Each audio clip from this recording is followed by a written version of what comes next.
We're back here on HQ Spotlight, where quarterback competitions are in full swing in college football as the start of the season gets closer and closer. And down in Athens, Georgia, all eyes have been on frontrunner Gunnar Stockton, who has a notable edge right now. But is he really ready for the moment to lead this Georgia Bulldogs team in a wild SEC conference? Let's go ahead and find out as we welcome in host of the Cover 3 podcast, Chip Patterson, and 24/7 sports reporter Jordan Hill to the show. Gentlemen, great to see you. Jordan, I'll go ahead and start with you. Obviously, a ton of eyes on Gunnar Stockton right now, but is he capable of being the starter for this Georgia program, or are there reasons to doubt? What are your thoughts?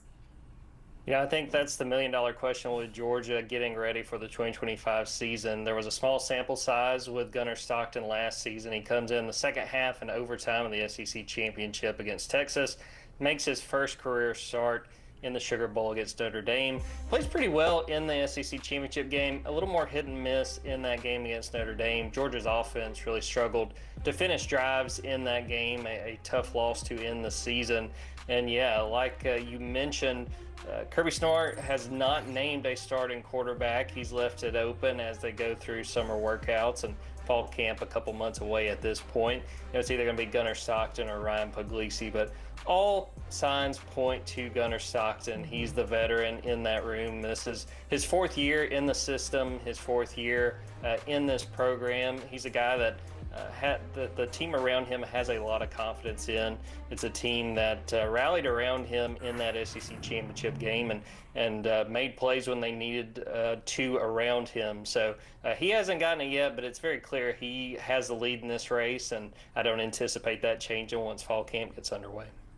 See, Jordan, that's what I can't get out of my head is the way that team rallied around the boy from Rabun County, from Tiger, Georgia. You know, like an in-state guy who very clearly has a great locker room presence, great leadership because of the way that they helped him be able to have his best chance to succeed. And so, you know, I think about what Georgia might have been lacking at the quarterback position, what Georgia might be able to have at the quarterback position in terms of a player who can just, when times are bad, when players are getting injured, when your back's against the wall, which I understand does not happen much for the uber-talented Georgia Bulldogs, but when you are in that situation, I just think that this is the kind of player. He was putting his body on the line. You know, he was diving head first to try to go for the first down. This is somewhere where I just think that the leadership and the ability to get the team to all raise their level, something that Kirby Smart has talked about before with Gunnar Stockton, I think that's what makes him, in my eyes, the very, very likely QB1 for the Bulldogs in week one. Yeah, I think a lot of people are on the same page with you. He could silence a lot of doubters if he goes out and gets a first-off road win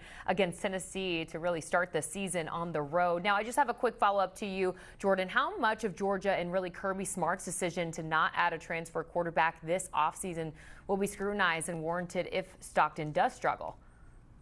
It's going to be one of those things where hindsight will be 2020. You know, there was conversation and there was rumors if they might go after a transfer quarterback, but I think the fact that they stuck with Gunnar, I think that says a lot about their confidence. And I think that, you know, this is a situation following Carson Beck. You know, Carson waited in the wings behind Stetson Bennett and waited his turn and, you know, had a really good first season as a starter, struggled more as the offense struggled his second season. But I think they look at Gunnar Stockton, he's a guy that's bided his time, and I think they're willing to roll with him and see what he's able to do. All right. Well, they didn't bring in a quarterback, as we just mentioned, but what they did do was add some offensive firepower for whoever will be under center to start for the Georgia Bulldogs this season, including two wide receivers, Zachariah Branch, of course, from USC, Noah Thomas from Texas A&M, running back as well, Josh McCray. But zeroing in specifically, guys, on this revamped receiver room, just how dangerous, Chip, are they?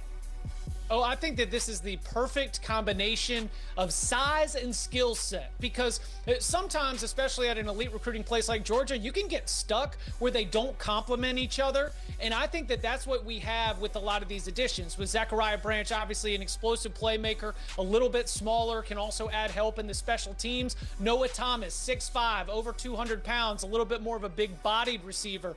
Now you can start to put together a passing game for who we expect to be Gunnar Stockton at quarterback. quarterback to be able to allow them to stress defenses in different ways. Georgia's pass catchers have not been consistent. Sometimes you've got the speed guy who can't catch. Sometimes you've got the possession guy who doesn't have enough speed to get open. But I think that with these additions and what they bring back, especially at the tight end position, you can imagine lots of different ways that this Georgia offense gets very creative and stresses defenses with their versatility. So that's the big standout to me with their portal pickups, is they've got different types of players at the same position. A lot of versatility there, gives them a lot of options. Now, opposite side of the ball, on defense, they've had some notable names, of course, head to the draft and also transfer out of Georgia. Jordan, how do you see them replacing some of this top talent? Yeah, when you look specifically to that defense, the biggest question is going to be the secondary. You lose a Malachi Starks, Dan Jackson. Dan Jackson probably the unsung hero of that 2024 season. And then Julian Humphrey, who started for the majority of the season at cornerback. They need guys to step up. Now, I'll say through spring practice, they've done a very good job of making progress there. I think you look at Daniel Harris at cornerback, I think he has solidified his starting role. I think you look at having Dalen Everett back, I think he's got a chance to be a preseason All-SEC selection, and that he can follow that up with a good season. You get KJ Bolden back after a very impressive freshman season. Only started 2 games, but played quite a bit along with Malachi Starks and Dan Jackson. The big question is the strong safety spot. Who is going to fill in there? Competition that's ongoing.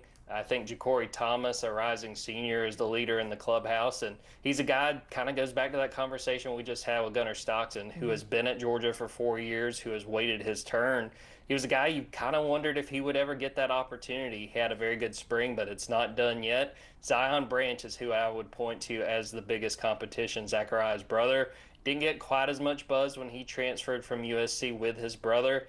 But he is a big-time hitter at the safety position, and I think he's fully capable of winning that job when it's all said and done. All right, we'll look forward to watching that. Now, when you guys look at this 2025 schedule for Georgia, much more favorable, Chip, than last season, as they'll see Texas, Bama, and Ole Miss at home.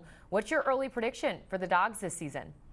A return to form, Jordan. I tell you what, it is crazy that last year finished with the Southeastern Conference Championship, and yet the Bulldogs, because of a one-and-done showing in the college football playoff, are coming in with a little bit of chip on the shoulder. But I think it's because, after going 3 total seasons where the only losses were to Nick Saban, losing a game like they did to Ole Miss was a little bit of shaking up. Losing to Kalen DeBoer kind of shook them up a little bit. And yes, you're losing to Notre Dame in the college football playoff. In terms of the regular season, as you mentioned, all those tough road trips are now home games. I think that most of those are wins. I kind of feel like they've just got Texas's number, but maybe Bama has Georgia's number. So as you can see right there, I've got this one 11-1, playing in the SEC championship game, likely, and yes, definitely into the college football playoff. A lot of W's on that graphic. Chip Patterson with the 11-1 prediction for the Georgia Bulldogs. Jordan Hill, always great to see you both as we break down what is expected for Georgia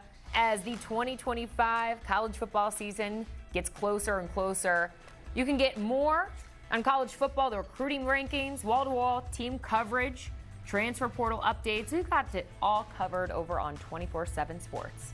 All right, so Jordan, we know Florida basketball has reached the pinnacle, but it's been a minute since Florida football has been there. Hot minute. Is this the year that Billy Napier and DJ Lagway can take the Gators to the promised land? We are keeping our eye on Florida coming up later in the show.